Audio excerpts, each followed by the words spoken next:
معزز ناظرین، السلام علیکم ورحمۃ اللہ وبرکاتہ۔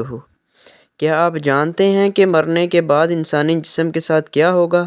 اگر نہیں جانتے تو اس ویڈیو کو آخر تک ضرور دیکھیے گا۔ پہلے یہاں پہ اسلامی واقعات بیان کیے جاتے تھے، اب انشاءاللہ شرعی مسائل تحقیق کے ساتھ یہاں بیان کی جائیں گے، سو پلیز چینل کو سبسکرائب کرنا نہ بھولیں۔ بدن اگرچہ گل جائے، جل جائے، خاک میں مل جائے، مگر اس کے اصلی اعضاء قیامت تک باقی رہیں گے۔ انہی پر عذاب و ثواب ہوگا اور انہی پر قیامت کے دن پھر بدن بن کر تیار ہوگا۔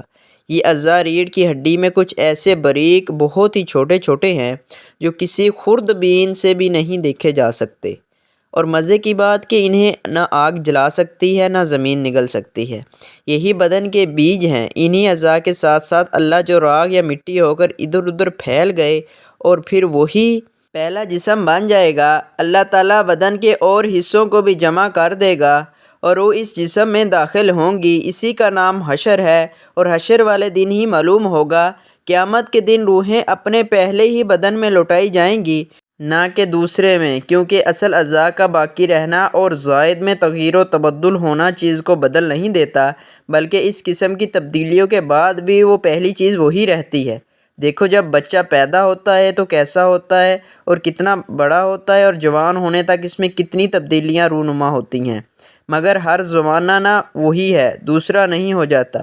وہ خود بھی یقین رکھتا ہے کہ 5 برس پہلے میں ہی تھا اور اب بھی میں ہی ہوں، اور یہ ہمیشہ اور ہر عمر ہر شخص سمجھتا ہے، اپنے لیے بھی اور دوسروں کے لیے بھی۔ مردہ اگر قبر میں دفن نہ کیا جائے تو جہاں پڑا رہ گیا یا پھینک دیا گیا، غرض کہیں جو اس سے وہی سوال ہوگا، وہی عذاب پہنچے گا، یہاں تک کہ جسے شیر کھا گیا اس سے شیر کے پیٹ میں سوال ہوگا، اور عذاب و ثواب بھی وہی ہوگا۔ قبر کے عذاب و ثواب کا منکر گمراہ ہے۔ اللہ پاک کا کروڑوں شکر کہ اللہ پاک نے ہمیں مسلمان گھرانے میں پیدا کیا۔ دوستو، اگر آپ کو کوئی مسئلہ درپیش ہے آپ کومنٹ باکس میں بتا سکتے ہیں، انشاءاللہ آپ کو مکمل تصدیق کے ساتھ اس کا جواب عنایت فرمایا جائے گا۔ جزاک اللہ خیر۔